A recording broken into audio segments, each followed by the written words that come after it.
Welcome back to our channel. బుల్లితెర ప్రేక్షకులను ఎంతగానో ఆకట్టుకుంటూ ప్రతిరోజు సరికొత్త మలుపులతో దూసుకుపోతున్న మన స్టార్ సీరియల్ రాబోయే ఎపిసోడ్లలో అత్యంత ఉత్కంఠభరితమైన, ఆసక్తికరమైన మలుపు తిరగబోతోంది. ఒకవైపు అన్యాయంగా మోసపోయానని కుమిలిపోతున్న మీనా, మరోవైపు తనను ఎలాగైనా కిందకు లాగాలని చూస్తున్న శత్రువులు. ఈ ఇద్దరి మధ్య జరగబోయే మైండ్ గేమ్ ఎలా ఉండబోతోంది? అసలు మీనా తన తెలివితేటలతో పోగొట్టుకున్న డబ్బును ఎలా వెనక్కి రాబట్టుకుంది, శత్రువుల ప్లాన్ను ఎలా తిప్పికొట్టింది అనేది ఈరోజు మనం పూర్తి వివరంగా తెలుసుకుందాం. వీడియో చాలా ఇంట్రెస్టింగ్గా ఉంటుంది. ఎక్కడా స్కిప్ చేయకుండా చివరి వరకు చూడండి. కథలోకి వెళ్తే 10 లక్షల రూపాయల భారీ పూల డెకరేషన్ కాంట్రాక్ట్ విషయంలో మేనేజర్ చేతిలో ఘోరంగా వంచించబడిన మీనా ఆ పెద్ద దెబ్బను అస్సలు తట్టుకోలేకపోతుంది. తాను ఎంతో నమ్మిన వ్యక్తే ఇంత మోసానికి ఒడిగడతాడని ఆమె ఊహించదు. గుండె పగిలేలా ఏడుస్తూ, కన్నీళ్లతో అటు ఇటు కాకుండా తన పుట్టింటికి చేరుకుంటుంది. కూతురు అంతలా విలవిలలాడిపోతూ ఇంటికి రావడం చూసి తల్లి పార్వతి ఒక్కసారిగా షాక్కు గురవుతుంది. కంగారుపడుతూ మీనా దగ్గరకు వచ్చి, ఏమైందమ్మా? ఎప్పుడూ లేనిది ఈరోజు ఎందుకు ఇలా ఏడుస్తున్నావ్? నీ కళ్లలో నీళ్లు చూస్తుంటే నా గుండె తరుక్కుపోతోంది. ఇంట్లో ఏమైనా సమస్య వచ్చిందా, లేక అల్లుడిగారు నువ్వు ఏమైనా గొడవ పడ్డారా అని ఆందోళనగా అడుగుతుంది. తల్లి మాటలకు మీనా మరింత ఎమోషనల్ అవుతూ, లేదమ్మా, ఆయన వల్ల ఏ గొడవ లేదు, ఇంట్లో కూడా ఎలాంటి సమస్య లేదు అని చెప్తుంది. మరి ఎందుకు ఇంతలా ఏడుస్తున్నావ్ అని పార్వతి మళ్ళీ అడగ్గా, నేను ఈరోజు దారుణంగా మోసపోయానమ్మా, నమ్మి 10 లక్షల రూపాయల అప్పు చేసి రోడ్డున పడ్డాను అని అసలు విషయానికి చెప్తుంది. ఆ మాట వినగానే పార్వతి చేతుల్లోని వస్తువులు కిందపడిపోతాయి. ఏం జరిగిందో వివరంగా చెప్పమని అడగ్గా, మేనేజర్ తనతో సంతకాలు చేయించుకుని ఎలా బురిడీ కొట్టించాడో మీనా కన్నీళ్లతో వివరిస్తుంది. ఇది విన్న పార్వతి, ఏంటమ్మా ఇది?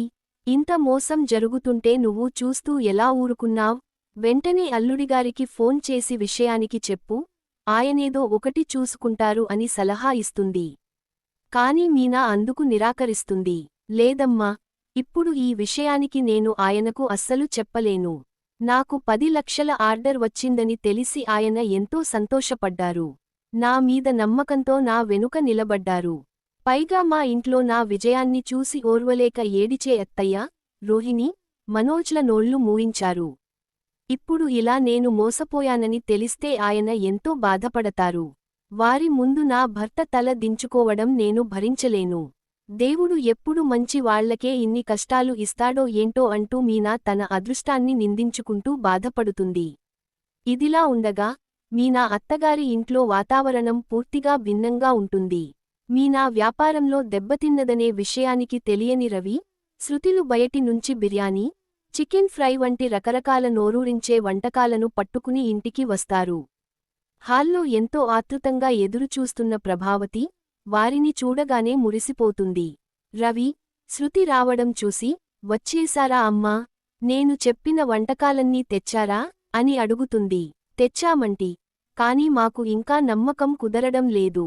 ఎప్పుడూ లేనిది మీరు ఇంత పెద్ద మొత్తంలో రకరకాల ఐటమ్స్ తెప్పించడం ఏంటి అని శృతి ఆశ్చర్యం వ్యక్తం చేస్తుంది. అదే సమయానికి మనోజ్, రోహిణి కూడా మెట్లు దిగి కిందకు వస్తారు. ఇల్లంతా బిర్యానీ వాసన గుమగుమలాడిపోతుండటంతో మనోజ్, ఏంట్రా రవి, మంచి స్మెల్ వస్తోంది, బిర్యానీ తెచ్చావా అని అడుగుతాడు.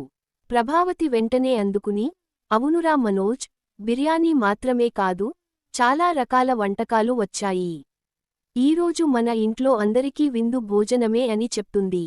రోహిణి ఆశ్చర్యపోతూ, ఆంటీ ఏంటి ఈరోజు ఇంత స్పెషల్, విశేషం ఏంటి అని అడుగుతుంది. ప్రభావతి మనసులో, మీనా పొగరు అణగిపోయింది, చింతామణి వేసిన ప్లాన్ బాగా వర్కవుట్ అయింది అని సంబరపడిపోతూ పైకి మాత్రం ఏదో కవర్ చేస్తుంది. సరిగ్గా అదే టైంకి మీనా పుట్టింటి నుంచి భారమైన గుండెతో ఇంటికి తిరిగి వస్తుంది. మీనాను చూడగానే శృతి ఎంతో సంతోషంగా దగ్గరకు వెళ్ళి, కంగ్రాట్స్ మీనా, ఈరోజు నువ్వు ఆంటీ మనసుని కూడా గెలుచుకున్నావ్ అని చెప్తుంది. మీనా అర్థం కాక శృతి వైపు చూడగా, అవును మీనా, నీకు 10 లక్షల రూపాయల కాంట్రాక్ట్ వచ్చిందని ఆంటీ చాలా సంతోషపడ్డారు. నువ్వు లైఫ్లో సక్సెస్ అయ్యావని, నీ సక్సెస్ సెలబ్రేషన్స్ కోసం హోటల్ నుంచి ఇంత ఫుడ్ తెప్పించి అందరికీ ట్రీట్ ఇస్తున్నారు అని వివరిస్తుంది. శృతి మాటలకు మీనా ఒక్కసారిగా షాక్ అవుతుంది. ప్రభావతి వైపు చూడగా ప్రభావతి ముఖంలో ఒక వింతైన క్రూరమైన నవ్వు కనిపిస్తుంది. మనోజ్ కూడా ఆశ్చర్యపోతూ, ఏంటమ్మా నువ్వు మీనా కోసం ఇదంతా చేశావా అని అడగ్గా, లేదురా మీకోసమే చేశాను. ఈరోజు నా మనసు చాలా తేలికగా ఉంది. ఒకరి పొగరు అణగదొక్కబడింది. అందుకే ఇంత సంతోషంగా ఉన్నాను అని ప్రభావతి పరోక్షంగా మీనాను ఉద్దేశించి అంటుంది. ఆ మాటలతో మీనాకు అంతా అర్థమైపోతుంది. మీ ముఖాలు చూస్తుంటేనే నాకు అర్థమవుతోంది అత్తయ్యా. ఆ చింతామణి ఏదో కుట్ర చేసింది. అందుకే ఇక్కడ ఏం జరిగిందో మీకు తెలియకుండానే మీరు ఇంతలా సంబరపడిపోతున్నారు అని మీనా మనసులో అనుకుంటుంది. పైకి మాత్రం, శృతి నాకు ఇప్పుడు ఆకలిగా లేదు, మీరందరూ తినండి అని చెప్పి గదిలోకి వెళ్ళిపోతుంది. మీనా ప్రవర్తన చూసి శృతికి ఏదో తేడాగా అనిపిస్తుంది. రూంలోకి వెళ్లిన మీనా బెడ్పై పడి ఏడుస్తుండగా బాలు ఫోన్ చేస్తాడు. ఫోన్ లిఫ్ట్ చేయగానే బాలు ఎంతో ఉత్సాహంగా, ఏంటి పూలగంప, పెద్ద బిజినెస్ ఉమెన్ అయిపోయావుగా, చాలా బిజీగా ఉన్నట్లున్నావ్, డబ్బులు వచ్చాయా, ఏంటి మాట్లాడవు అని అడుగుతాడు. మీనా తన ఏడుపును ఆపుకుంటూ కళ్ళు తుడుచుకుని వచ్చాయండి, డబ్బులు ఇప్పుడు నా దగ్గరే ఉన్నాయి అని అబద్ధం చెబుతుంది. బాలు ఎంతో ఆనందంగా, అవునా మీనా, నాకు చాలా సంతోషంగా ఉంది. నేను ఒక ట్రిప్ వేసి 3 రోజులు కష్టపడితే వచ్చే డబ్బును నువ్వు ఒకే రోజులో సంపాదించావు.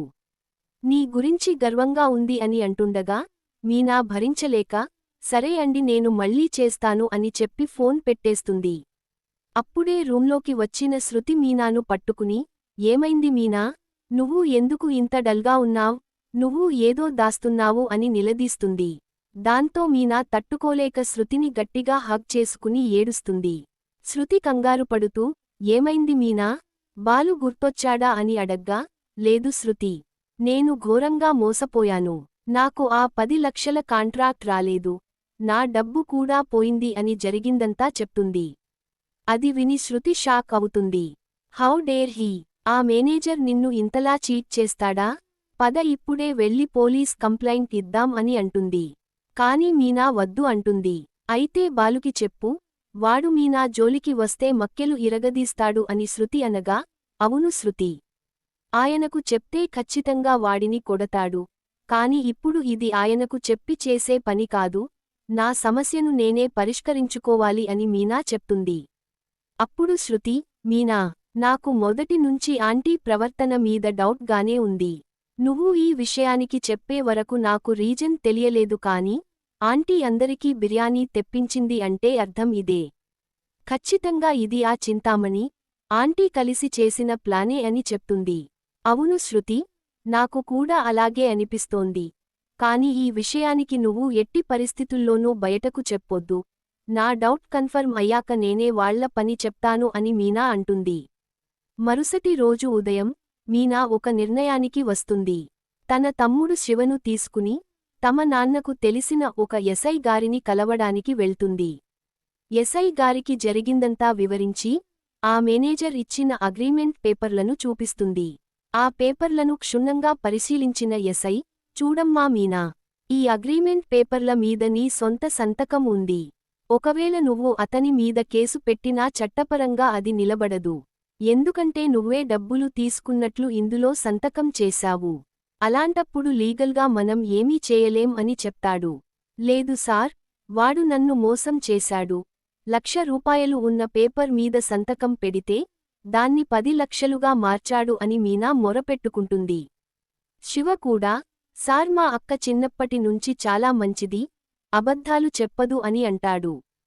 కాని ఎస్ఐ, నిజమే కావచ్చు కానీ కోర్టుకు చట్టానికి అక్షరాలే ముఖ్యం, ఈ పేపర్ల వల్ల మనం ఏమీ చేయలేం అని చేతులెత్తేస్తాడు. నిరాశతో బయటకు వచ్చిన శివ, అక్క ఇప్పుడు ఏం చేద్దాం అని అడగ్గా, ఇదంతా నా కర్మరా, అందరినీ మంచి వాళ్లని నమ్మడమే నేను చేసిన తప్పు అని మీనా ఏడుస్తుంది.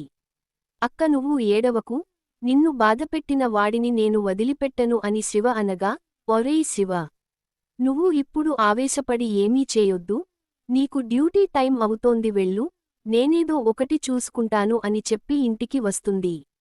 మీనా ఇంటికి రాగానే ప్రభావతి హేళనగా నవ్వుతూ, అమ్మ మహాతల్లి. నీకు అంత పెద్ద కాంట్రాక్ట్ పోయినా ఇంకా బుద్ధి రాలేదన్నమాట. అప్పుడే రోడ్ల మీద తిరుగుతున్నావ్, ఇంట్లో వంట చేయకుండా అని అంటుంది. మీనా తిరగబడి, అత్తయ్యా, నాకు పని పోయిందని మీతో ఎవరు చెప్పారు? అంటే ఇక్కడ ఏం జరిగిందో మీకు ముందే తెలుసన్నమాట అని గట్టిగా అడుగుతుంది. ప్రభావతి కంగారుపడుతూ, అంటే కళ్ళు గుడ్లు అప్పగించుకుని అలా చూస్తావేంటి? నువ్వు పూలు అమ్మడానికి వెళ్ళలేదేమో అనుకున్నాను అని సర్ది చెప్పబోతుంది. ఎందుకు వెళ్ళను అత్తయ్యా? నేను అనుకున్నది